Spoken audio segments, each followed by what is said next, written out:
Olá pessoal, tudo bem? Sejam muito bem-vindos, muito bem-vindas ao nosso episódio 3 da série do Zero a Chaves. Aqui você está aprendendo todas as etapas do início ao fim da sua contratação do seu tão sonhado imóvel. Então, meu nome é Danilo Soares, eu sou engenheiro especialista em empreendimentos na planta, tá? Então eu ajudo pessoas a conquistarem o seu tão sonhado imóvel, a sua casa própria, via financiamento Caixa, tá? Então vamos lá. O episódio de hoje vai tratar como ser aprovado pela Caixa, né? Como ter o seu crédito aprovado. É muito importante que você pegue e anote, principalmente algumas dicas que eu vou dar para que vão te ajudar muito na sua aprovação, tá bom? Então, hoje nós vamos ver aí esse passo a passo. E eu falo que essa parte é muito importante. Tanto que quem já me ouviu em outros episódios, outras coisas, eu falo que eu considero que representa 70% de toda a jornada. Todo o percurso, 70% está voltado na parte de aprovação, que está fundamentada na documentação, na análise dos seus documentos. Porque é aí que você faz. Porque eu vejo muitas vezes as pessoas... vem um lançamento acontecendo, aquela propaganda, stand, decorada, aquela tudo muito bacana. Mas, às vezes a pessoa vai lá e faz, às vezes, a aquisição, até naquele momento, naquele desejo, mas esquece que lá na frente ela vai ter que passar pelo crivo da avaliação do banco. E hoje, ele está muito mais criterioso que anteriormente. Por quê? Teve uma série de inadimplências, estava muito alta. Então o banco foi verificar o que está acontecendo, por que tem tanta gente que não está pagando? E aí, é isso, é aquilo? Não. Na realidade, os critérios anteriormente não faziam considerações a determinadas coisas. E aí dava alguns problemas. Então o banco ficou mais criterioso, principalmente com relação à renda informal, né, que eu vou estar explicando aqui. Enfim, você tem que ter um seu score e tem alguns detalhes que eu vou estar falando para vocês. Então é muito importante você que quer comprar um imóvel, está decidido, quero comprar, ou nem sabe ainda que você pode, que é minha maior missão aqui é falar sim, você consegue, tá? Ah, mas eu tenho um problema. Nós vamos tratar cada um dos problemas agora. E você consegue sim, mas você tem que estar focado nessa missão sua, nessa meta sua familiar, beleza? Ou pessoal, né, para quem vai comprar individualmente. Então, como é que funciona? A primeira coisa que eu considero, você pode visitar os imóveis, aí os lançamentos, olhar aí o preço, as condições, mas a primeira coisa que você deve fazer é pedir a sua avaliação de crédito. É o primeiro passo. Nenhum cliente meu, pessoa que chega aqui, ela assina se ela não tiver aprovada pela Caixa. Eu sei, isso às vezes no mercado não é uma prática comum. Às vezes as pessoas assinam um contrato com a construtora, né, com a incorporadora, e depois eles vão fazer a análise mais para frente. Mas eu considero muito importante você ter avaliado, porque você tem sim determinado qual é a sua capacidade total de crédito, porque é quanto você financia, quanto você tem de FGTS, quanto você pode ter de subsídio e quanto você vai precisar de recursos próprios, né? Tudo isso é muito importante nessa análise de crédito. Então, o primeiro passo é você se dirigir, normalmente nos estandes de vendas tem, ou você se dirige a um correspondente Caixa, que é o famoso CCA, tá bom? Lá eles vão fazer uma entrevista com vocês. Eu falei muito no episódio 2, né, um pouco ao que o CCA faz, mas o CCA ele é o responsável por fazer a análise. Ah, mas não tem CCA, então vai ser na agência local aí da sua cidade, tá bom? Você, mas eu não sei onde tem um.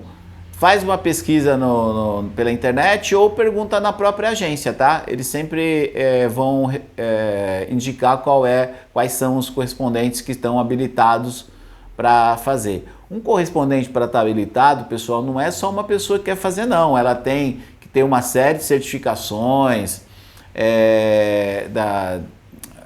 bancárias, financeiras, de mercado financeiro, inclusive de lei de proteção geral de dados. Quer dizer, são profissionais que estão habilitados, tá bom? Então é muito importante você também procurar um profissional desse para fazer, tá bom? Normalmente é uma empresa ou uma pessoa, enfim, que vai estar lá habilitada. Ah, como é que eu sei se ele é bom ou não? Pergunta na agência, tá? Ele tem que estar vinculado a uma agência. Então você vai ter a referência dele lá. Então o primeiro passo é você ir até lá e fazer vamos chamar essa entrevista inicial, né? Onde é feita uma série de perguntas. Quais são as perguntas principais? Vamos perguntar as básicas, né? Nome, CPF, RG, estado civil, renda. Mas aí começam as outras perguntas que você, num caso, às vezes você nem entende a importância, mas tem lá, tá? Eu vou pedir para o pessoal disponibilizar aí um cadastro para vocês, só para vocês verem as perguntas que vocês têm que normalmente responder, tá? Mas perguntam sobre se você tem 36 meses de contribuição no FGTS, qual é a sua faixa de renda e se você tem compromisso financeiro. Hoje, uma das maiores motivos de reprovação ou condicionamento de uma análise é o compromisso financeiro. Danilo, o que é esse compromisso financeiro? Compromisso financeiro nada mais é da dívida que você tem. Você que financiou um carro, financiou uma moto, comprou nas Casas Bahia, Loja 100, você que parcelou no cartão de crédito, aqui vale uma ressalva, tá? É parcelamento no cartão de crédito. Por exemplo, comprou um celular em 10 vezes, vai contar a parcela. Muita gente chega para mim e fala assim, Dani, mas falta uma parcela.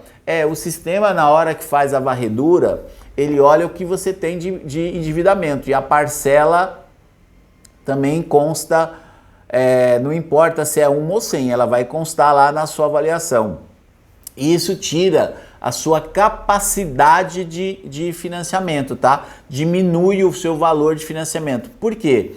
Existe uma regra básica que o máximo que você pode comprometer é 30%, tá? 30% da sua renda bruta. O que é renda bruta, Danilo? É aquela que vem no Olerite, né? Para quem recebe Olerite, total de vencimentos. Então ali pode entrar, se tá a cesta básica lá dentro, hora extra, pode entrar, não tem problema nenhum não. Mas eu não ganho, mas a Caixa considera. E é considerado os 2 últimos Olerites, tá? Então é importante que os 2 últimos Olerites seus estejam adequados, tá bom? Mas eu tenho consignado. A gente brinca que consignado é destruidor de sonho, porque ele é um dinheiro que é muito oferecido aí no mercado. Ele é até um remédio que resolve rápido aquela dor, mas ele não resolve a causa da dor. Então, se você às vezes está precisando de dinheiro e faz um consignado, se ele no comprometimento ultrapassar 30%, ele vai comprometer muito a sua renda, tá? De aprovação, desculpa, não a sua renda, o seu crédito de aprovação, tá bom? Então, como é que funciona? Vamos pegar aqui um exemplo prático para vocês entenderem. Vamos pensar num casal onde o marido ganha 1.500 e a esposa ganha 1.500 reais. Os dois juntos ganham 3.000 reais, tá? Então, qual que é a capacidade de comprometimento máximo que eles podem ter? 30%. 30% de 3.000 dá 900 reais. Então, a parcela deles tem que ficar até 900 reais. Mas se ele tem lá um celular que ele parcelou e tem 100 reais lá de parcelamento, ele vai descontar desses 900. Então, virou 800 reais a capacidade. Vamos supor que ele tem um consignado que ele fez lá, fez um empréstimo de 200 reais, já vai tirar dos 800 mais 200, 600 reais. O que acontece? Ele não é aprovado? Não, ele é aprovado, ele pode até ser aprovado, né? Tem um limite lá, o algoritmo de avaliação ele faz, mas só que acontece, ele empresta menos, e quando empresta menos, a sua entrada sobe, ela fica muito alta. Então é importante você não ter endividamento, né, comprometimento financeiro, que ultrapasse, somando com a parcela, os 30%. Senão, você vai cair na questão da entrada alta, tá bom? Então é muito importante. Ah, mas eu tenho um consignado e ultrapassa. O que eu tenho que fazer? Quitar o consignado. Eu tenho um financiamento de carro. O que eu tenho que fazer? Ou você quita o financiamento, ou você vende, ou passa para o nome de outra pessoa, mas você tem que tirar aquele financiamento. E uma coisa que acontece, as pessoas às vezes fazem assim, eu tinha um consignado, quitei ontem. Mas demora alguns dias para sair do sistema, tá? Às vezes do sistema da empresa que você fez até sai rápido. Vamos supor que você tem em outro banco, foi lá e quitou um carro e tal. Em alguns dias não consta mais nada, mas às vezes do sistema onde busca as informações ainda demora. Então é bom estar sempre esperando completar 30 dias aí. E lembrando que o sistema faz uma varredura 60 dias atrás. Então é bom estar bem orientado, ver direitinho, para que você não possa cair no que eu considero hoje o item número 1, tá? De análise aonde dá condicionamento ou reprovação, tá bom? O condicionamento eu vou explicar mais para frente, mas ele permite você ser reavaliado. A reprovação, você tem que esperar um período aí de 180 dias para ser reavaliado, tá? Então vamos lá. Qual que é o outro fator? Muita gente chega aqui e pergunta assim, que é o número 1, passo número 1 do correspondente, tá? Ele pega o seu CPF e faz um levantamento do cadastro. Não pode ter nenhuma pendência. Então o pessoal pergunta, meu nome tá limpo, né? Mas do meu companheiro, da minha companheira aqui, tem uma restrição. Pode. Se vocês são casados legalmente, é o que eu sempre falo, são duas batatas que se juntaram e formaram um purê de batata. Então é uma coisa só. Se tiver casado legalmente, então é o casal que é analisado. E não pode ter restrição, porque o sistema não permite dar continuidade ao cadastramento e à execução da realização da avaliação, tá? Então é preciso resolver. Se isso tiver, a gente fala que é fratura exposta, tem que ir lá e tem que resolver, tá? Porque senão não dá pra gente evoluir na avaliação. Então, primeira coisa, CPF tem que estar ok. Se não tá ok, vai resolver, tá?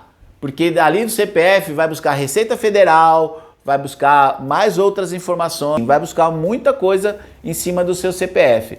Então é bom que ele seja tudo ok, tá bom? Então primeiro é o cadastro. Quando você vai fazer o cadastro, pega o CPF, ele tem que estar ok. Estando ok, é feito os outros levantamentos de Receita Federal e tudo mais. Se tiver aparecer alguma pendência, normalmente são pendências que são relativamente fáceis de resolver. Quer ver uma que aparece com muita frequência? Nome de solteiro e casado. Casou, a mulher trocou de nome, mas não atualizou na Receita. Então tem que ir lá buscar atualização. Normalmente pode fazer isso via, se tiver correio na sua cidade, vai lá, leva a documentação no correio, paga uma taxinha lá, eu sei que é bem baratinha, acho que é menos de R$10, e você faz lá a atualização do nome de solteiro e casado. E você também tem que providenciar isso num documento, seja um RG atualizado, uma CNH para quem tem carteira de motorista e tudo mais, tá bom? Então, o primeiro passo é essa documentação, RG e CPF tem que estar ok, tá? Segundo passo a comprovante de renda. Aqui entra uma coisa muito importante. As pessoas têm que entender que hoje na Caixa, né? Lembra que eu falei de algumas mudanças que se tornaram o sistema mais seguro com relação a golpe, etc. É justamente a comprovação. Quem é assalariado é o olerite, tá? Vai pegar os 3 últimos olerites para ter a comprovação, mas o correspondente pode usar os 2 últimos. É porque às vezes tem uma férias, tem um 13º, tem alguma coisa que alterou ali. Então a Caixa dá essa premissa de você poder utilizar os 2 últimos olerites. Uma vez, eu até vou falar do prazo da avaliação, tá? Uma vez feita a avaliação, ela vale por 180 dias. Depois eu volto aqui no assunto. Essa avaliação, a comprovação da renda, ela é muito importante para análise do crédito, tá? Eu acho que é um dos pilares. Depois, assim, eu vou falar dos pilares, mas um é o CPF, RG ali, tudo ok. Agora, o comprovante de renda.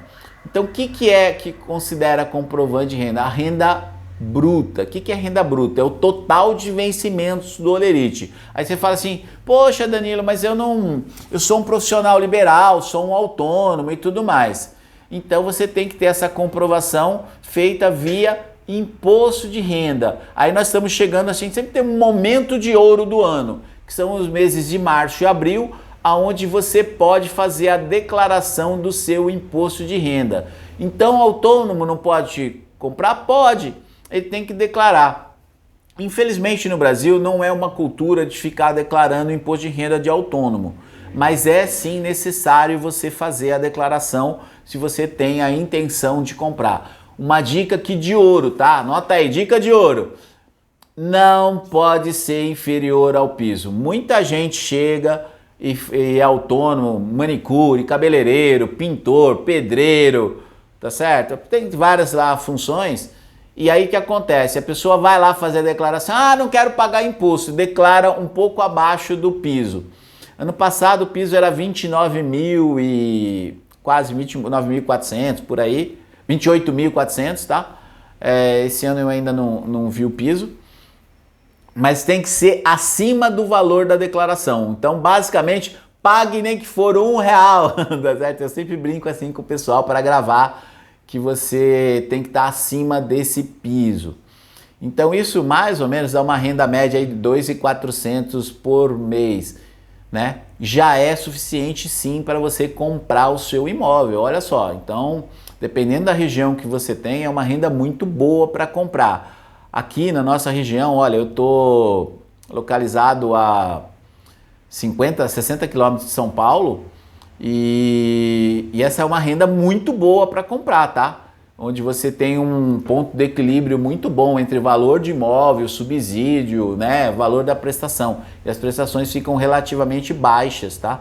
Aqui para a realidade local. Para você ter uma ideia, normalmente as prestações ficam muito abaixo do valor da locação do mesmo imóvel. Então é muito importante você ter essa comprovação.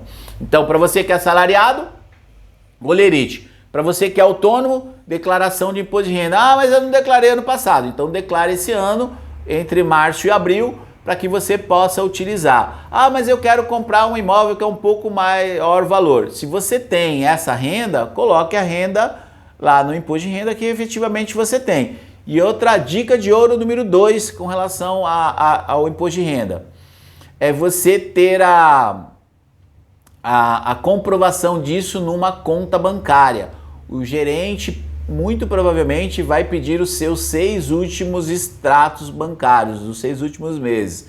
Então é importante. Eu sempre falo para a pessoa, né? Às vezes vamos pegar o caso, exemplo aqui da cabeleireira. Tem um senhor aqui que comprou com a gente, ele vende cocada na rua, né? Tem uma bicicleta e vende cocada na rua. E ele tinha, ele tirava lá em torno de R$2.500, R$3.000 por mês e ele comprou o imóvel dele. Como é que a gente fez? Ele fez a declaração do imposto de renda dele como autônomo, né? Acima do valor de declaração, e ele foi feito analisado. Ele estava super bem, não tinha nenhum comprometimento financeiro nem nada, ele foi aprovado. Então, uma pessoa que vende cocada na rua consegue comprar, consegue. É só fazer a declaração. Só que ele recebia muito dinheiro e não passava na conta. O que a gente fez? Ele tinha uma conta no banco, uma conta poupança, e eu falei, o senhor pega todo o dinheiro do dia e deposita. Mas eu já tenho que comprar no outro dia. O senhor deposita e no outro dia o senhor vai lá e saca, para comprovar que todo dia o senhor está tendo dinheiro entrando na sua conta e saindo, tá bom? Aí o pessoal pergunta muito assim, MEI pode? Lembra que MEI, né, é uma pergunta muito frequente. MEI é microempreendedor individual, é uma pessoa jurídica. A Caixa está emprestando para uma pessoa física. Então, às vezes você faz o IR da pessoa, dica número 3 de ouro aqui, ó. Quem é MEI tem que fazer declaração na pessoa física. O contador faz na jurídica, mas tem que fazer na física. É como se a jurídica estivesse passando. Então lá o João da Silva, MEI, tem a empresa dele. Aí entra dinheiro lá, tal, porque às vezes ele tem que entrar dinheiro para ele pagar, comprar material, revender e tudo mais. Vamos pegar no caso aqui da cabeleireira, ela tem aluguel, ela tem coisa para pagar e tal, então ela tem as despesas da MEI, mas aí tem a pessoa física, então é importante sempre fazer a declaração para a pessoa física, tá bom? Beleza? Então essa parte. A outra parte é comprovante de estado civil. Parece que não, mas às vezes dá muita confusão isso. Então vamos lá. Basicamente nós temos algumas categorias. Se você é solteiro, você vai apresentar a sua certidão de nascimento de comprovação, beleza? Se você é casado, você vai apresentar a sua certidão de casamento. Se ela tiver algum pacto antinupcial, você tem que apresentar esse pacto e ele registrado, tá bom? Se você é divorciado, tem que ter a certidão de casamento com a averbação do divórcio. Se você só tem uma união estável, existem duas possibilidades. Pode apresentar a certidão de nascimento dos dois, ou o estado civil dos dois, ou pode fazer uma declaração de união estável. Né? Pode fazer em cartório, registrar e tudo mais, aí fica a critério de cada um, tá bom? E se você é viúvo, vai aparecer lá a sua certidão com o óbito, tá? Então, são essas os comprovantes de estado civil, tá bom? Então, é muito importante você ter isso lá. Inclusive, um documento que é muito importante também é quando você tem filhos ou dependentes, né? Os filhos menores, dependentes, dependendo da sua faixa de renda, eles aumentam o seu subsídio. Então é muito importante você ter filho, apresentar lá a certidão de nascimento do filho para comprovar, ou se ele tiver no seu IR lá como dependente, você estiver comprovando lá o filho, né? Eu brinco que é quando os filhos dão lucro, né? Dão bastante lucro aí na hora de fazer, tá bom? Outra coisa é comprovante de residência. O que é o comprovante de residência? É o local onde você mora. E aqui vai dica de ouro número 4. Ó, você tem que trabalhar ou morar no município, né? Há mais de um ano, morar há mais de um ano, ou trabalhar no município para você comprar, tá? Então é muito importante que o comprovante esteja no seu nome, mas não pode ser qualquer comprovante. Então sejam comprovantes, de preferência aqueles que são, entre aspas, postados, vamos chamar assim, né? Água, energia, né? Se você tem um telefone, fatura de cartão de crédito, tudo isso são comprovantes. E é muito importante você apresentar o comprovante certo, porque ele vai estar no cadastro e é dali que vai sair o endereço para sua correspondência, é ali que vai estar todo a comunicação que é feita entre o banco e você, tá bom? Então é muito importante você, mas olha, eu moro de aluguel e não tenho nada no meu nome. Não tem problema. Você tem duas opções. Ou você pega, por exemplo, você tem um cartão de crédito, põe o endereço ali. Fez declaração de imposto de renda, põe o endereço de onde você mora. Tudo isso vai servir. Ou se você não tem nada disso, existe um modelo de declaração aonde o proprietário do imóvel vai falar assim, eu, proprietário do imóvel tal, localizado tal, declaro que o cliente tal, né, no caso lá, o inquilino tal, RG tal, CPF tal, mora na minha propriedade. Ele vai assinar, você vai reconhecer firma e vai servir de comprovação de endereço, tá? Então essa é uma dica aí 5 muito importante aí de comprovação de endereço, tá bom? Então é muito importante essa parte também. Depois da comprovação de endereço, vem a parte da carteira de trabalho. É muito importante você saber que a carteira de trabalho você vai apresentar. Ah, mas se você está registrado, são todas as páginas, ok? Mas é muita coisa, eu só tenho um registro. Então pega todas as páginas que tem qualquer apontamento e a primeira em branco, subsequente. Então vamos explicar assim, ó. Por exemplo, você tem a página 12 e 13 com alguma anotação e a 14 em branco. Você tira a cópia, então dá 12, 13 e 14. Hoje, você não precisa necessariamente tirar xerox de tudo, cópia de tudo. Você pode pegar e mandar, escanear e mandar. Já existem aplicativos da Caixa que você pode mandar, ou mesmo do correspondente ele vai ter com certeza o seu link lá onde você pode anexar ou e-mail que você pode mandar, tá bom? Você pode escanear e mandar. O que é importante nessa parte de envio de documentação? Aqui vai a dica número 5, de ouro número 5, que é a dica de ouro número 5. Quando for mandar um documento, ele tem que estar legível e não pode ter rasura, tá bom? E nem ele tem que estar nítido, tá? Ele não pode estar lá com uma situação que vai gerar alguma dificuldade. Principalmente quando eu falei dos olerites, eles dão muito problema, que eles são olerites são carbonados, né? Que normalmente vem muito ruim. Então, de preferência, hoje a maioria das empresas já está disponibilizando o olerite de forma digital, né? E aí você imprime. Mas se for ainda aquele olerite carbonado, então ele tem que estar bem nítido, ok?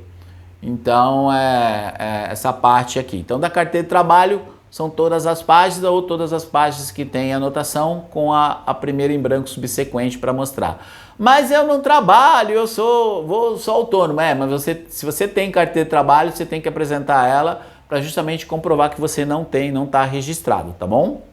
Outra coisa muito importante, número do PIS, tá? Tem para outras categorias, né? Uma outra coisa, mas vamos pegar aqui o PIS que todo mundo mais entende. Então o número do PIS é um número muito importante, tá? Ele é tão importante quanto o CPF. Então é muito importante você apresentar o número do PIS. Aonde está o meu número do PIS? Normalmente tem uma anotação na carteira de trabalho, ou você tem no cartão cidadão, né? Você tem o número do seu PIS aí. Ah, eu não tenho nada disso. Se dirija aí a uma agência aí do INSS para você pegar o seu número do PIS se você não tem. Mas normalmente não é um problema grande, as pessoas elas conseguem. Até por internet dá para você conseguir o número do PIS quando você faz o cadastro seu de cartão cidadão, tá bom? Então essa é outra parte. E uma outra parte bastante importante, extrato do FGTS. Então para você que vai utilizar o FGTS, você precisa ter o extrato analítico, que não é só aquele saldo, tá? Tem que ter o extrato lá com os depósitos e tudo mais. Por quê? É esse documento que é exigido para você ser enviado para análise de crédito. O saldo, ele sofre variação tudo mais, mas ele vai ser no momento debitado, ele pega lá. Ah, mas eu tenho aqui, dica no ouro número 6. Se você tem algum saldo de FGTS, de contas passadas, que você saiu da empresa, não retirou, o momento do financiamento é o momento de você usar tudo. Eu lembro aqui que tem pessoas que tinham 6, 7 saldos lá, às vezes de até centavos. Usa tudo nesse momento de financiamento, tá?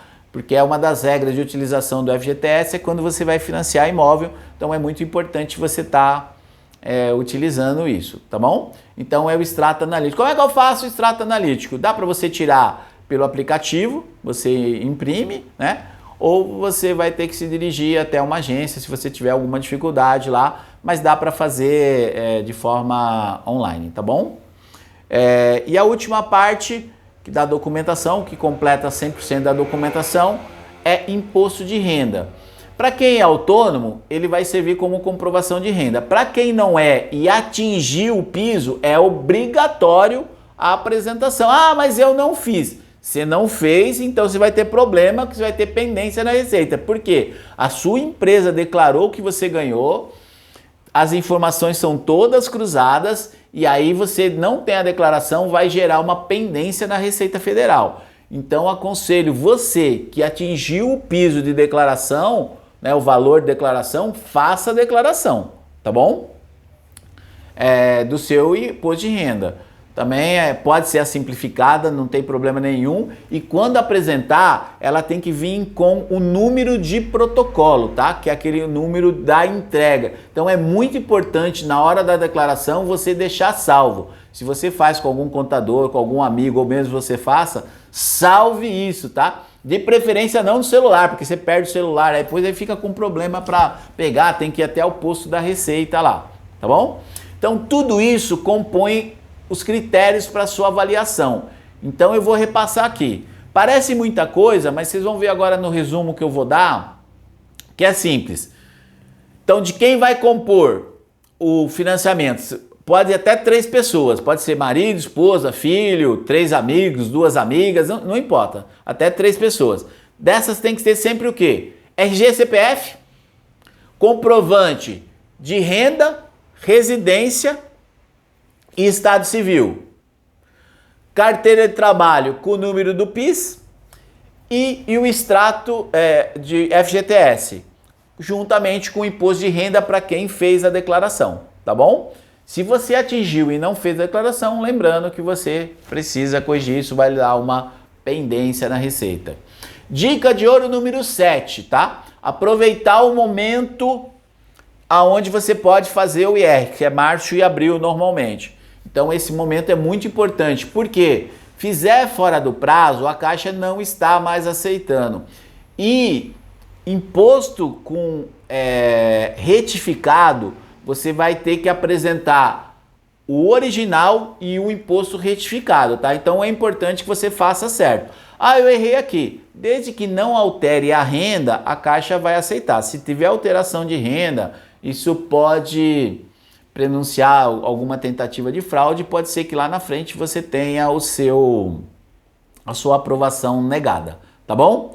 Então aqui foi o episódio do dia, né? Então, falando sobre como é que você faz para ser aprovado, dei algumas dicas, importante muito os pilares, né? Tá com o nome tudo ok, o comprometimento de dívida. Ah, Danilo, e se eu for avaliado e não for aprovado? Ó, existem só 3 status, tá bom? Você é aprovado condicionado, onde existe uma condição, normalmente diminui o valor do empréstimo, em função de tudo isso que eu falei, né, principalmente comprometimento financeiro, ou você é reprovado. Ultimamente a reprovação, ela diminuiu bastante, né? Mas ela ocorre quando você está, por exemplo, muito endividado, você tem um score muito baixo, você tem alguma pendência interna, uma restrição interna às vezes na Caixa e tudo mais, tá? Então, reprovado tem pouca coisa.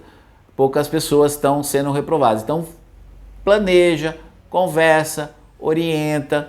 Se tiver mais dúvida, a gente vai estar aqui, tá? Então, esse é o episódio número 3. O número 4, nós vamos falar agora todas as etapas que você tem que percorrer e os custos que tem nessas etapas, tá? O que você vai pagar. Então, nós vamos falar taxa de cartório, ITBI, registro, se pode financiar ou não. Enfim, nós vamos abordar todas as etapas, tá? Então aguardo você, amanhã tem um outro episódio.